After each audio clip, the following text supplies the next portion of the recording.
오늘 증권광장 첫 순서는 색다른 뷰로 시작하도록 하겠습니다. 벤자민 투자연구소 신일섭 소장님 함께합니다.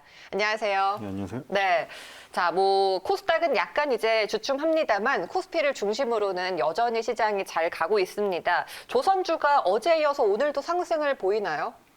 오늘은 조금 쉬는 종목도 있고 가는 종목도 있고 그런 것 같습니다. 지금 한진중공업은 2.88% 오르고 있고요. 현대중공업 지주가 2.06% 오르고 있고요. 현대미포조선은 0.11 빠지고 있습니다. 거의 안 빠지고 있죠. 해운주 보면은 대한해운은 4.59% 빠지고요.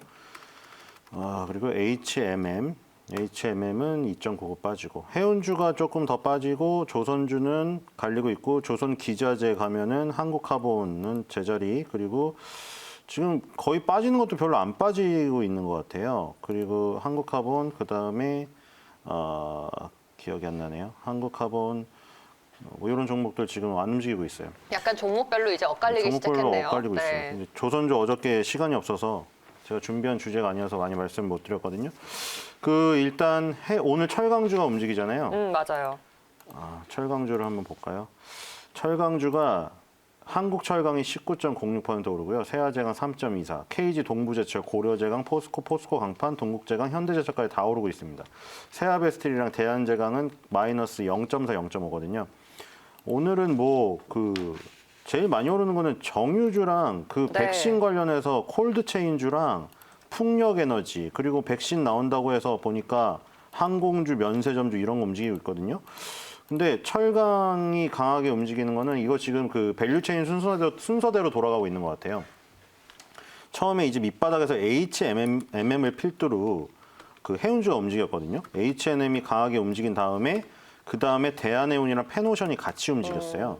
그러니까 요것도 지금 약간 이제 세부적으로 갈리는 건데, HMM은 예전에 현대상선이에요. 현대상선은 컨테이너선을 주력으로 빌려주고 장사를 하는 업체거든요. 그리고 페노션하고 대한해운은 벌크선 위주거든요.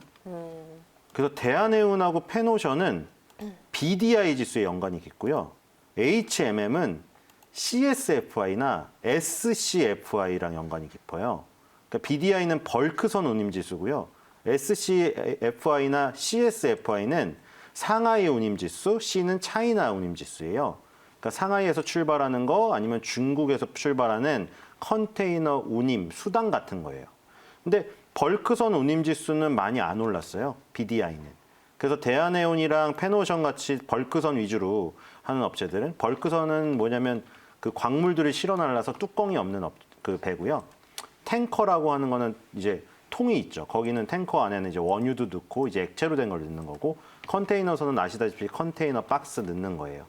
근데 HMM이 먼저 간 이유는 지금 상하이발하고 지금 차이나발 운임 지수가 집계된 이래 최고치를 기록을 했어요. 그래서 HMM이 먼저 떴고, 그다음에 벌크선 운임 지수를 기반으로 하는 대한해운, 페노션이 이제 괴리를 줄이려고 급등을 했죠.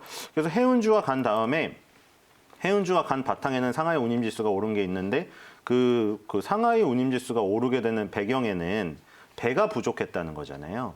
그러니까 배가 지금 그 전에 잘 생각해 보시면은 유가가 급락을 해가지고, 그리고 경기가 어려워서 기름을 안 쓰다 보니 어떻게 했어요? 기름통이 부족하다는 뉴스가 나왔죠. 우리 그때 다뤘잖아요. 드럼통이 부족하다고. 드럼통을 꽉 채웠는데도. 그래서 이제 모자른 걸 어디다 했냐면, 배가 놀고 있으니까 교육이 안 이루어지니까 배도 안 다니죠. 그래서 정박해 있는 배에다가 기름을 실어놨었어요. 노후된 선박들 있죠. 거기다 실어놨었어요. 근데 이제 그것들이 이제 배가 폐선된 배를 그렇게 활용을 하고, 있는 배는 이제 아까 HMM처럼 현대상선, 전 현대상선이 이제 컨테이너선으로 활용하다가 보니까 이제 배가 부족하게 된 거예요. 그래서 배값이 오른 거죠. 그래서 용선료가 오른 거죠. 그래서 해운주가 오른 다음에 이제 배가 없어서 그렇게 됐구나. 그럼 이제 배를 만들어야겠다. 그래서 조선주가 오른 거예요. 조선주가 올랐고, 우리나라 이제 6대 조선사라고 하는데 현대중공업 지주라고 해서 현대중공업 밑에 이제 다 포함이 되었어요. 현대삼호중공업, 현대중공업, 현대미포조선 이렇게 포함이 되었고, 얘네들이 지금 요즘에 수주가 잘 나오고 있잖아요. 보니까 VLCC라고 초대형 원유 운반선도 수주했고요. 한국조선해양이 대우조선해양은 지금 보니까 LNG선 수주했고, 근데 그게 이제 쇠빙 LNG선이에요. 러시아는 이제 춥고 뭐 얼음도 많다 보니까 쇠빙 얼음을 깨고 들어가갖고 원유를 운반하는 그런 선. 이런 것들 수주를 많이 해서, 그리고 삼성중공업도 지금 막판에 수주를 열을 올려가지고 지금 그 창사 이래 최고 그 수주를 기록을 했잖아요. 제일 많이 한 번에 1회에. 그래서 조선주가 올랐어요. 그 다음에 여기서 이제 조선 기자재주들이 나오기 시작한 거죠. 지금 한국카본, 그리고 아까 생각이 안 났던 게 생각났어. 동선화인텍. 한국카본하고 화인텍, 네. 동성화인텍이 LNG 본행제 만드는 업체고요. 얘네 둘밖에 만들질 않아요. 그리고 지금 그 또 갑자기 생각했네. 지금 HSD 엔진이죠? 맞아요. HSD 엔진. 요것도 지금 오르기 시작하는데 요거는 지금 LNG선 엔진을 만드는 업체예요. 여기서 간단히 설명을 드리면은 LNG는 액화천연가스잖아요. 그래서 이제 뭐 벙커시유라고 불리우는 걸로 선박 연료를 쓰다가 이제 그것들이 오염을 황이 많이 발생돼서 이제 천연가스로 바꿔야 해서 LNG선이 지금 많아지고 있는 거예요. 그리고 아까 항구에 정박해 있는 선박 폐선할 거에다가 기름 실어놨다고 했잖아요. 걔네들도 이제 다 폐선을 시키고 쇠로 바꿔야 돼요. 배가 필요하다고 해서 옛날에 배를 쓸 수가 없는 게 이제는 환경적인 제재를 받기 때문에 다 바꿔야 됩니다. 그래서 LNG선 발주가 지금 많이 나와요. 그러니까 해운사가 배를 만드는 걸 가져와가지고 장사를 한다고 했잖아요. 그러니까 대부분 국제적인 해운사들이 그 손님이에요. 조선사의 손님이에요. 해운사들이 요요요 배를 만들어주세요. 이게 다 해운사예요. 아까 초대형 원유운반선, 뭐 LNG선 발주한 애들이 해운사고, 조선사들은 그걸 받아서 주문을 받아서 만들어주는 업체들이죠. 그래서 LNG선을 수주를 많이 한 거예요. 지금 액화천연가스를. 그러니까 지금 한국카본이나 동성화인텍이 뜨는 거고, 그리고 그 언론에 많이 나왔던 것들 있죠. 옛날에 그 프랑스의 특허료 지급해야 된다고. 그 우리나라가 카타르에서 100척인가 수주했을 때 막 좋아하다가 나중에 알고 보니까 프랑스의 특허료 지급해야 된다고 나왔잖아요. 네. 한 척당 100억을 지급해야 돼. 100억. 아, 그게 5%인데 생각을 해보면은 그 5%가 작다고 생각하는데 엄청나게 큰 거거든요. 예를 들어 현대미포조선을 쳐보면은 현대미포조선의 지금 그 재무제표를 보면 얘네 영업이익률을 한번 볼까요? 영업이익률이 3%예요. 3%. 100원 팔아서 3원을 남기고 있는 조선업체에 저기 5%의 특허료를 내야 되니까, 그럼 만약에 5% 특허료가 없으면은 더 많은 영업이익을 낼 수가 있는 거잖아요. 그런데 왜 못 내고 있냐? 그 특허가 무슨 특허냐면, 아까 LNG선을 우리가 수주를 많이 했다고 했잖아요. 네. LNG를 옮기려면 액화천연 가스인데, 가스는 부피가 크죠. 부피가 기체니까 액체로 줄여야 돼요. 그걸 600분의 1로 줄인 액체를 싣고 그걸로 추진해서 가는 건데, 이 액화를 유지하려고 하면 온도가 매우 낮아야 돼요. 우리 mRNA 백신 할 때 뭐 마이너스 70 몇 도 이하로가 있죠. 그것보다 훨씬 낮아요. 마이너스 163도 이하로 해야지 액체 상태가 보존이 돼요. 그게 온도가 높아지면 기체로 올라가서 부피가 팽창돼 버려요. 그 액체를 가둬놓는 박스, 통, 그거를 만드는 특허를 프랑스 선사가 갖고 있기 때문에 거기에 특허료를 지급을 해야 돼요. 그래서 우리나라가 그거를 국산화하려고 한국조선해양, 대우조선해양 지금 하고 있는데 그걸 국제적으로 인증을 못 받아서 못 사용하고 있어요. 그래서 한 척당 100억을 내야 돼요. 그래서 그 부분에서는 이제 특허료가 지급돼서 어쩔 수가 없지만, 우리나라에서 이제 할 수 있는 거는 LNG 본행제 업체는 우리나라 업체를 쓰는 거죠. 한국카본이나 지금 그렇죠. 한국카본은 동성화인텍. 네. 그리고 LNG선 엔진을 만드는 업체가 HSD 엔진이에요. 얘네가 엔진에서 우리나라 2위예요.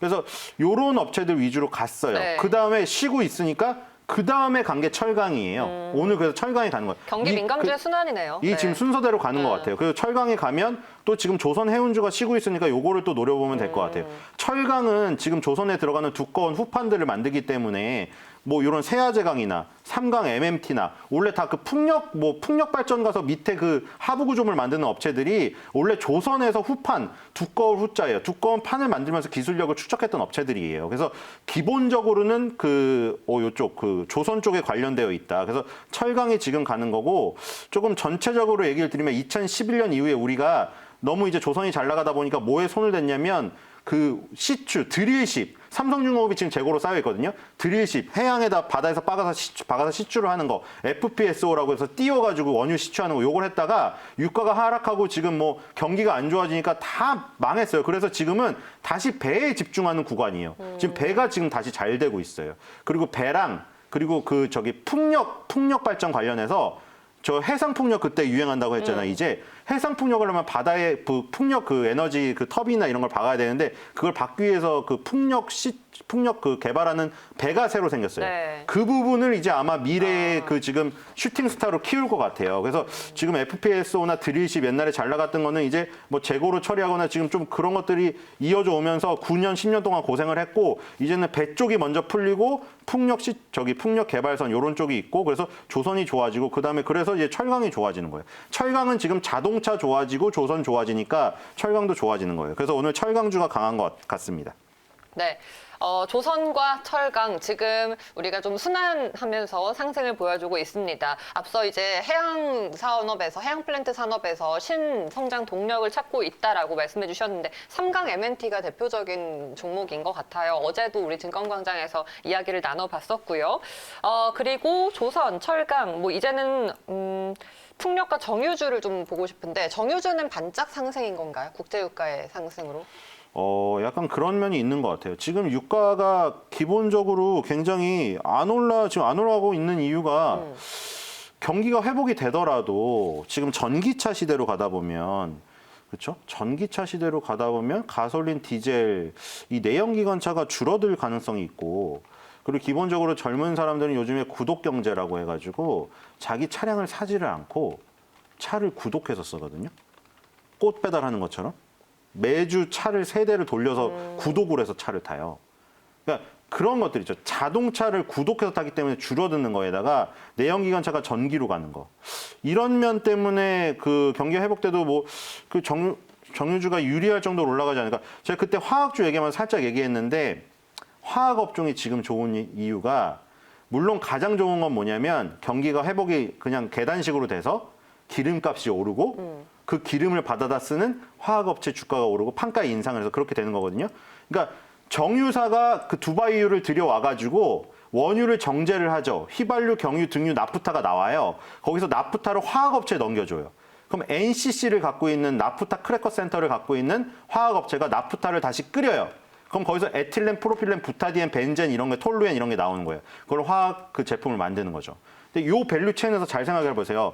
원유 가격은 안 올라서 정유업체에서 받은 나프타 가격은 안 올랐는데 화학업체가 나프타를 분해해서 에틸렌, 프로필렌, 부타디엔, 벤젠을 만들어서 파는데 이쪽 맨 끝은 좋았던 거예요. 가전제품이 많이 팔리고 그렇죠? 그리고 지금 금호석유 같이 니트릴 부타디엔 그 장갑 있잖아요. 니트릴 장갑. 그런 거 장갑 많이 팔리고 위생용품이 많이 팔려가지고 이쪽에 맨 마지막에 제품, 소비자한테 가는 제품의 가격은 올라간 거예요. 그러니까 화학업체 입장에서는 원유 가격은 떨어져서 원자재 가격은 떨어졌는데 판매가가 올라가서 마진이 커진 거예요. 근데 아까 정유사를 생각해 보세요.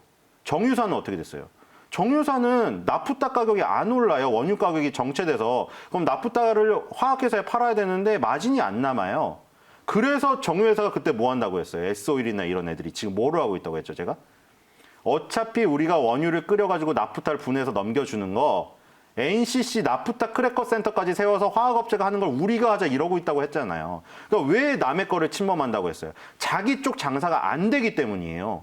자기 쪽 장사가 잘 되면 원유 그냥 끓여가지고 휘발유, 경유, 등유 주고 그리고 저거 벙커 CU 갖다 아까 선박 엔진 기름으로 쓰고 아스팔트 깔고 나프탄 화학회사에 넘겨주고 이거 장사만 해도 되거든요. 그게 안 되니까 화학회사 영역을 침범하기 시작하는 거예요. 아까 밸류체인 머리에 들어 계시죠, 이제. NCC를 침범하기 시작하는 거예요. 그러니까 지금 장사가 안 된다는 거예요. 그러니까 정유회사는 기본적으로 원유 가격이 올라야지 연동이 돼요.